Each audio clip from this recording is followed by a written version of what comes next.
Next derivation यहाँ पे है, derive the expression for the torque acting on an electric dipole when it is held in a uniform electric field.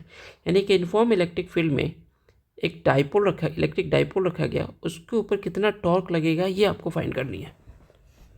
Clear? तो हमने यहाँ पे consider कर लिया है एक यूनिफॉर्म इलेक्ट्रिक फील्ड।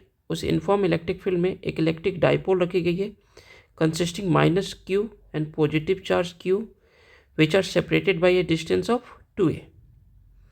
तो इस इलेक्ट्रिक डाइपोल का अपना एक डाइपोल मोमेंट होगा जो नेगेटिव चार्ज से पॉजिटिव चार्ज की तरफ होगा। क्लियर? ये डाइपोल मोमेंट इलेक्ट्रिक फील्ड के साथ सब कुछ एंगल बना रहा होगा। अज्यूम कर लें कितना एंगल बना रहा है यहाँ पे, थीटा। कितना एंगल है यहाँ पे, थीटा एंगल बना रहा है। तो नेट डाइपोल जो होगा, जो डाइपोल मोमेंट यहाँ पे लग रहा होगा, कितना होगा, Q इंटू 2a। तो इसे क्वेश्चन 1 एज्यूम करते हैं, लिख लेते हैं थोड़ा सा लैंग्वेज यहाँ पे, net dipole moment is P equal to Q into 2a। Now अब जो इलेक्ट्रिक फील्ड में इस डाइपोल को रखा गया तो इसमें एक नेगेटिव एंड पॉजिटिव चार्ज है, तो इस पॉजिटिव और नेगेटिव चार्ज पर इलेक्ट्रिक फील्ड के द्वारा कुछ इलेक्ट्रिक फोर्स अप्लाई होगा। तो जो फोर्स नेगेटिव चार्ज पे जो एक्सर्ट किया जाएगा by this electric field, clear, वो इलेक्ट्रिक फील्ड के अपोजिट डायरेक्शन में होगा, माइनस QE। पॉजिटिव चार्ज पे जो इलेक्ट्रिक फोर्स अप्लाई हो रहा होगा due to this electric field, उसकी direction along the electric field की डायरेक्शन में होगा, प्लस QE। तो इसे हम लिखते हैं फोर्स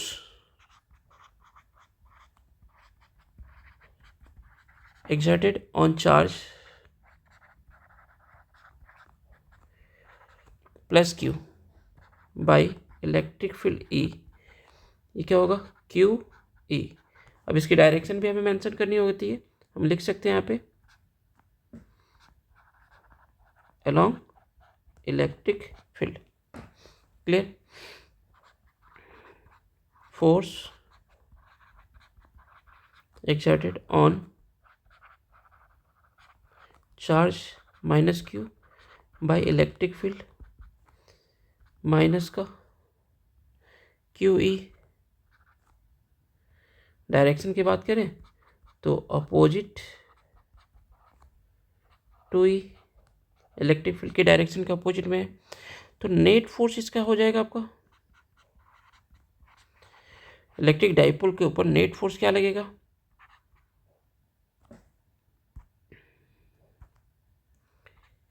प्लस QE और माइनस QE, दोनों को हम ऐड कर देंगे तो टोटल फोर्स इसके ऊपर लग रहा होगा। नेट फोर्स आपका निकल के क्या आया, 0। जो नेट फोर्स इस पे निकल के क्या आ रहा है आपका, 0 आ रहा है। So as net force on the dipole क्या हो रहा है आपका, 0। हम लिखेंगे यहाँ पे as net force on the dipole is 0। So but this two forces जो इसके ऊपर लग रहा है, टोटल तो नेट फोर्स 0 हो गया, बट दोनों फोर्सेस क्या लग रहा है, अपोजिट डायरेक्शन में लग रहा है और दो different points of electric dipole के ऊपर लग रहा है। ठीक है, तो दोनों फोर्स कंबाइंड होकर क्या बनाएगा, यहाँ पे कपल फोर्स का फॉर्मेशन करेगा, कपल का फॉर्मेशन करेगा, और ये कपल इस इलेक्ट्रिक डाइपोल पे एक टॉर्क प्रोड्यूस करेगा। ये जो कपल फोर्स लग रहा है, कपल लग रहा है जो दो different point of electric dipole के ऊपर लग रहा है, और दोनों की डायरेक्शन क्या है, अपोजिट है। एक force along the electric field, दूसरा force opposite to the electric field लग रहा है। तो बोथ फोर्स कपल का फॉर्मेशन करेगा, इस कपल फोर्स के कारण इसके ऊपर क्या लगेगा, टॉर्क लगेगा। तो यहाँ पर लैंग्वेज लिख लोगे, यहाँ पे लिखेंगे, यहाँ पे as net force on the dipole is 0 but two equal and opposite forces act on different point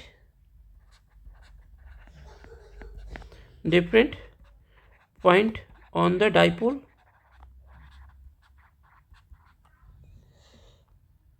so they form a couple which exert a torque. So torque क्या होगा आपका?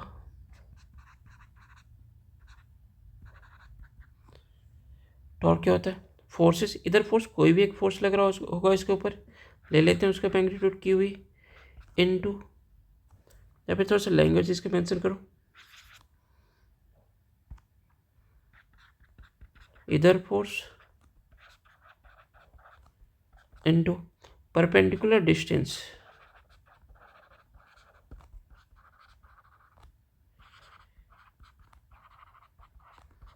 Between the forces. अब चलो, इधर force की value तो आपको पता है कितना है, दोनों फोर्स के मैग्नीट्यूड तो सेम है, Q A into perpendicular distance क्या होगा इसका? परपेंडिकुलर डिस्टेंस मतलब ये दोनों फोर्स के बीच में, यहाँ पे देखो, दोनों फोर्स के बीच में ये परपेंडिकुलर डिस्टेंस कितना होगा, ये वैल्यू हमें निकालनी पड़ेगी। As you know that dipole moment और इलेक्ट्रिक फील्ड के बीच एंगल कितना बन रहा है? थीटा बन रहा है। तो अगर मैं इस ट्रायंगल में जाऊँ, इस ट्रायंगल में, दिस वन, तो थीटा है, इसके सामने परपेंडिकुलर और ये हाइपोटेन्यूस हो जाएगा। तो यहाँ पे अगर मैं अप्लाई कर देता हूँ साइन थीटा, क्या हो जाएगा? जो डिस्टेंस में मान ला, सपोज करें एक्स ले लेते हैं, एक्स अपॉन हाइपोटेन्यूस 2a, तो एक्स इक्वल टू क्या हो जाएगा? 2a sine theta. ये वैल्यू हमें निकल के आ गई यहाँ पे, परपेंडिकुलर डिस्टेंस। तो लिख लो यहाँ पे परपेंडिकुलर डिस्टेंस दोनों फोर्स के बीच में क्या आपका? 2a sine theta. तो इसको हम फाइनली हम लिख सकते हैं q into 2a E sine theta. अब you know that q into 2a क्या होता है? Dipole moment. तो P E sine theta, torque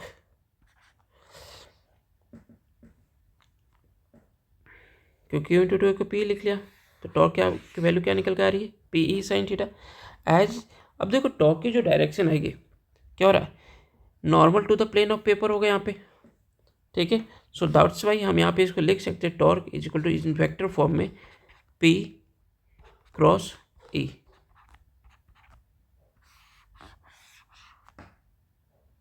dipole moment cross E, dipole moment और इलेक्ट्रिक फील्ड के वेक्टर प्रोडक्ट के बराबर हो गया। अब जो टॉर्क लग रहा है इसके ऊपर, ये टॉर्क क्या करेगा? इस डाइपोल को अलाइन कर देगा अलोंग द फील्ड, इस डाइपोल को अलाइन कर देगा, क्योंकि इसके ऊपर टॉर्क लग रहा था, ये इधर मूव किया, ये इसके कारण इधर मूव किया, अलाइन। तो इसके कारण क्या होगा? टॉर्क आपका पूरी तरह से क्या हो जाएगा? इलेक्ट्रिक फील्ड के अलाइन हो जाएगा। और जब इलेक्ट्रिक फील्ड के अलाइन हो जाएगा तो टोटल टॉर्क क्या निकल के आएगा आपका? 0, क्योंकि डाइपोल मोमेंट जो है आपका ये कैसे होगा? Along the electric field. अब अलोंग द इलेक्ट्रिक फील्ड जब हो जाएगा यहाँ पे, ठीक है, तो दोनों के बीच में एंगल कितना बनेगा? 0 डिग्री। और 0 डिग्री होगा तो थीटा क्या होगा? 0 डिग्री, थीटा 0, तो साइन 0 0 हो गया, तो टॉर्क आपका क्या हो जाएगा? 0 हो जाएगा। तो इस केस में दो कंडीशन है, ठीक है, जहाँ पे टॉर्क 0 हो सकता है। कौन सा?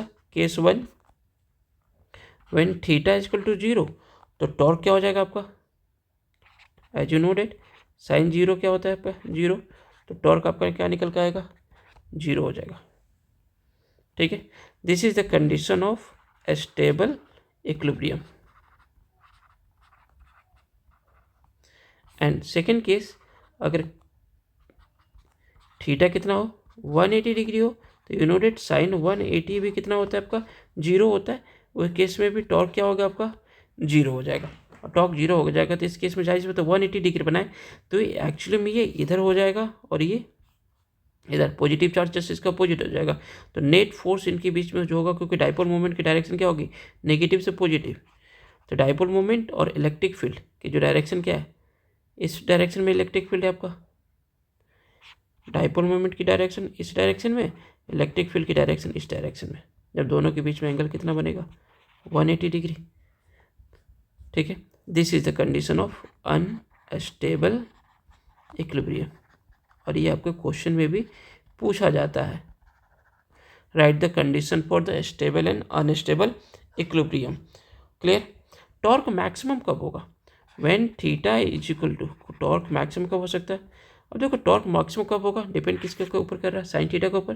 तो थीटा जब 90 डिग्री हो तो टॉर्क आपका क्या होगा, साइन 90 कितना होता है 1, तो टॉर्क आपका क्या होगा, मैक्सिमम टॉर्क होगा। और मैक्सिमम टॉर्क क्या निकल के आएगा, पीई। तो यहाँ पर क्वेश्चन में पूछा गया था भाई, identify the orientation of the dipole in the electric field in which the attains a stable equilibrium. Only stable equilibrium के लिए पूछा गया था इसमें।